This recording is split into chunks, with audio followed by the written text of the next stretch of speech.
রাধে রাধে বন্ধুরা, তোমরা সবাই কেমন আছো? আশা করছি ভালো আছো। সোমার ভুবন থেকে আমি সোমা বলছি, আর আমরা সবাই ভালো আছি। আর এখন তো আছি আমরা ব্যাঙ্গালোরে। তো যারা আমার পুরনো বন্ধু তারা তো আমার পর ভিডিও দেখে আসছো, বুঝতে পারছো। আর যারা নতুন বন্ধু তারা তোমরা সবাই জেনে নাও, আমি এসেছি হচ্ছে ব্যাঙ্গালোরে। তো ব্যাঙ্গালোরে এসেছি কালকে, যেখান থেকে আমার ভিডিওটা শেষ করেছি আজকে আমি আবার সেখান থেকে শুরু করলাম বন্ধুরা। তো তোমরা তো দেখেছো আমরা সেন্ট জনস হসপিটালে এসেছি আমার ভাইকে নিয়ে কান দেখানোর জন্য। তো এখান থেকে এসেছিলাম তো আমরা অটোতে করে, তোমাদের আমি বলেছি আমার আগের ভ্লগে। আর এখন যাওয়ার পথে আমাদের হচ্ছে নিমঞ্চে যেতে হবে 12:30 থেকে 12:30টার ভিতরে। তো আমাদের সেন্ট জনসে অনেক আগে কাজ মিটে গেছে। তো কি করব, আমরা এখন হাঁটতে হাঁটতে যাচ্ছি। তাতে কি হবে, আমাদের টাইমটাও একটু নিমঞ্চে যাওয়ার জন্য বেশ, আমাদের যেহেতু 12:30 যেতে বলেছে, টাইমটাও আমাদের একটু কীভাবে বলবো, তার নিমঞ্চেও আমাদের টাইমটা আমরা ঠিক মতন যাবো। এদিকে আমরা কোনো গাড়িতে যাচ্ছি না, এখানে তো নতুন পরিবেশ আমাদের। তো আমরা হাঁটতে হাঁটতে যাচ্ছি আর চারিদিকের পরিবেশটা দেখতে দেখতে যাচ্ছি, আর কিছুটা তোমাদেরকে তুলে ধরছি বন্ধুরা। তো তোমরা দেখতে থাকো। তো আমি তো এখানে বাবার গেলে কোনো দিন আসিনি, তাই না? আর আমার হাজব্যান্ড মশাই এসেছে, কিন্তু ও এই সাইডটা আসেনি, এই সাইডের কাছাকাছি এসেছিল আর কি। ওর চাকরির সূত্রে ও তো সারা ভারতবর্ষ ঘুরে বেড়ায়, তাই না?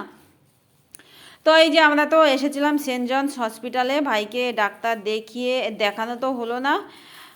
তো কালকে আবার আসবো। তো আজকে চলে যাচ্ছে, এই যে আজকে সব জেনে বুঝে গেলাম, কালকে আসলে আমাদের বেশ সুবিধা হবে। তো সেন্ট জনসে তো এটা হচ্ছে প্রাইভেট, তো তো এখানে টাকা দিয়ে দেখাতে হবে। তো এখানের একটা নিয়ম আছে, প্রথম দিন তুমি যদি প্রথম দিনের পেশেন্ট হও, প্রথম দিন এসে একটা কার্ড করতে হবে তোমার। তো ওখানে যারা ডিউটি করে তারা বলল 280 টাকা না 380 টাকা যেন নেবে, ওই কার্ডটা করতে হবে। ওই কার্ড করালে পরে ওই কার্ড হয়ে যাবে। এবার সেই কার্ড নিয়ে তুমি ডাক্তারের কাছে গিয়ে দেখাতে পারবে। আর ওই কার্ডটা একবার করলে যে একবারই দেখাতে পারবে এরকম না, তুমি ওই কার্ডটা একবার করলে 3 বছর ফ্রি। ওই কার্ড তোমার 3 বছরের ভিতরে আর তোমার করতে হবে না। তো ঠাকুরের ইচ্ছা আমাদের যেন আর আশা না লাগে, একবারই যেন কাট করলে মিটে যায় বন্ধুরা, তাই না? বলো, কে চায় রোজ রোজ এখানে আসতে, তাই না? কেউ চায় না, তাই না? তো এই যে আমরা তো হাঁটতে হাঁটতে যাচ্ছি, তো বেশ ভালোই লাগছিল। আর আমি তো বাড়ির থেকে বেরিয়েছিলাম, হোটেল থেকে বেরিয়েছিলাম, মাথাটা শ্যাম্পু করেছিলাম। তো এরকম হাঁটতে হাঁটতে বেশ আমার চুল ছেড়ে ভালোই লাগছিল। তাতে কি হচ্ছিল, আমার চুলটাও শুকিয়ে যাচ্ছিল। তো এই যে আমরা যাচ্ছি, অনেকেই এই দেখো পাশ দিয়ে, রাস্তার পাশ দিয়ে হাঁটতে হাঁটতে যাচ্ছে, আমরাও যাচ্ছি। তো এখানের আর হারানোর ভয় নেই, আমি তো আমার মতো করে ভিডিও করেই যাচ্ছি বন্ধুরা। তাতে কি হচ্ছে, মাঝে মাঝে হাজব্যান্ড বসে অনেক সামনে চলে যাচ্ছে, কখনো একটুখানি হারিয়ে ফেলছি আবার ধরে নিচ্ছি, এটাই করছি আর কি। তো এই যে যাচ্ছি, এটা হয়তো কোনো মল বন্ধুরা, তো কোনো বড় কোনো মল, সেই মলের পাশ দিয়ে যাচ্ছি, সেটা একটু তোমাদেরকে দেখাচ্ছি।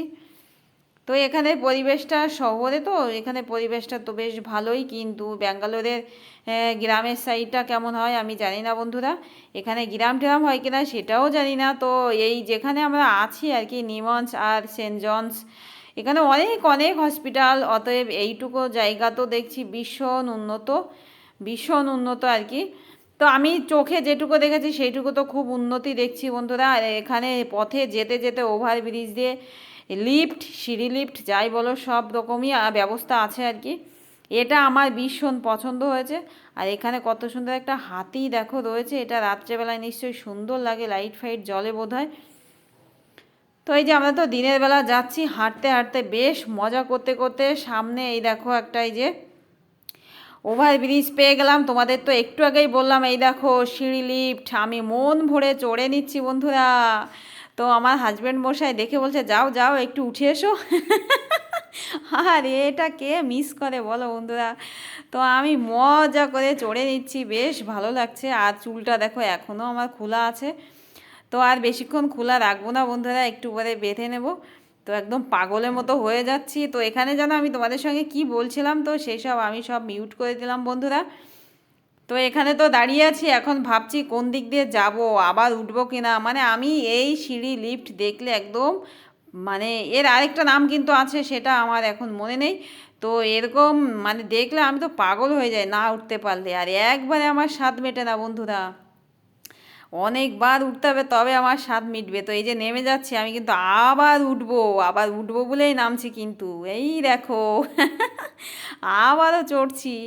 এত মজা লাগছে। আর এখানে ছোট্ট একটা দোকান আছে, সেখানে দাঁড়িয়ে আমার হাজব্যান্ড মশাই আর ভাই খাবার খাচ্ছে। আর এই দেখো কেমন ওভারব্রিজ দেখেছো, এখানে সব সিস্টেমগুলোই মানে উন্নত। আর গাড়ি ঘোড়া তো যেতেই আছে যেতেই আছে বন্ধুরা। তো এখন আমি অনেকবার চড়েছি বাবা, আর চড়লে লোকে আমাকে পাগল বলবে। তো এখন এই যে নেমে যাব, তাই তোমাদেরকে একটু চারিপাশটা দেখাচ্ছি। তো চলো আবার আমরা হাঁটতে হাঁটতেই যাবো বন্ধুরা, হাঁটতে হাঁটতে একদম ব্যাঙ্গালোরের এইটুকু চিনে ফেলবো। তো যেতে যেতে এই দেখো একটা মন্দিরে শিব ঠাকুর দেখছি, কত বড়, তাই তোমাদেরকে একটু দেখালাম। কি ভালো না বলো, সামনে একখানা ত্রিশূল বানানো রয়েছে বড় করে। তারপরে আবার এই দেখো বুদ্ধদেব দেখতে পাচ্ছি। তো এইগুলো ভিডিও করতে গিয়ে আমি আবার হাজব্যান্ড মশাইকে একটু হারিয়েও ফেলছি, কিংবা অনেকটা সামনে চলে যাচ্ছে। এই যে আরেকটা বুদ্ধদেব, তো এই যে আরেকটা দেখো। তো চলো যাই একদম নতুন জায়গায়। এরকম যেতে যেতে আমরা কিন্তু একটুখানি পথ, সেই পথটা আমরা হারিয়ে ফেলেছিলাম, হারিয়ে ফেলে আমাদের পথ পথ হয়ে গেল 3 গুণ বন্ধুরা। সে যে কি বড় পথ হয়ে গেল। তো যাক, তবু হাজব্যান্ড মশাই চিনে ফিনে একেবারে সেই আমরা উঠেছিলাম নিমন্স হসপিটালে গিয়ে। হাজব্যান্ড মশাই হচ্ছে একদম, কি আর বলবো, মানে ও সব চেনা, বিশ্বের সব চেনা। ওদিকে মনে হচ্ছে হালকা করে একটু মেঘ মেঘ দেখা যাচ্ছে। আর আজকে তো ছট পুজো, তো এখানের অনুষ্ঠানগুলো বেশ একটু মানে অন্যরকম। এখানে পতাকা টানায় আর কি। এখানে আবার কেমন হয়ে গেল দেখো। তো এই দেখো কত পতাকায় দেখো মাথার উপর দিয়ে অনেক পতাকা। ওদিকে ওই যে হালকা মেঘ মেঘ দেখা যাচ্ছে। আর এখানে এই যে একটা মন্দির ছিল, এখানে এই মন্দিরে এখানে প্রসাদ দিচ্ছিল জানো। তা আমি হাজব্যান্ড মশাইকে বললাম চলো না আমরা প্রসাদ খেয়ে আসি। তো বলছে তুমি যাও। তা বলছি না তুমি চলো। ও বলছে না আমি যাবো না। ওই দেখো কত লোকে লাইনে দাঁড়িয়ে প্রসাদ খাচ্ছিল। তো আমাকে বলছে তুমি ভাইকে নিয়ে যাও। বলছি না তুমি চলো। বলছে না আমি যাব না। তা বলছি তুমি যখন যাবা না তখন আমরা আর কী করে যাই। তো চলো আবার হাঁটতে শুরু করি। এই যে হাঁটতে হাঁটতে আবার যাচ্ছি। যদি হাজব্যান্ড মশাই প্রসাদ খেতে যেত তাহলে কিন্তু যেতাম। আর এখানে দেখো আমি কিন্তু দৌড়াচ্ছিলাম ক্যামেরাটা মানে ফোনটা নিয়ে দৌড়াচ্ছি হাজব্যান্ড মশাইকে ধরার জন্য। অনেকটা আমি পিছনে পড়ে গেছিলাম, মানে অনেক ফাস্ট ফাস্ট দৌড়ে আবার হাঁটছি আর কি। তো এখানে আরেকজনের মূর্তি দেখছি, বিশেষ কেউ হবে আর কি। সেই মূর্তিটাও একটু তোমাদেরকে দেখাতে দেখাতে যাচ্ছি বন্ধুরা। ওটা জওহরলাল নেহেরু? আচ্ছা, আমার মিষ্টিমা বলছে ওটা জওহরলাল নেহেরু। তো যাই হোক বন্ধুরা, এখানেই শেষ করছি। তো এর বাদবাকি ভ্লগ তোমরা কালকে দেখতে পারবে বন্ধুরা। রাধে রাধে, জয় রাধে, রাধে রাধে।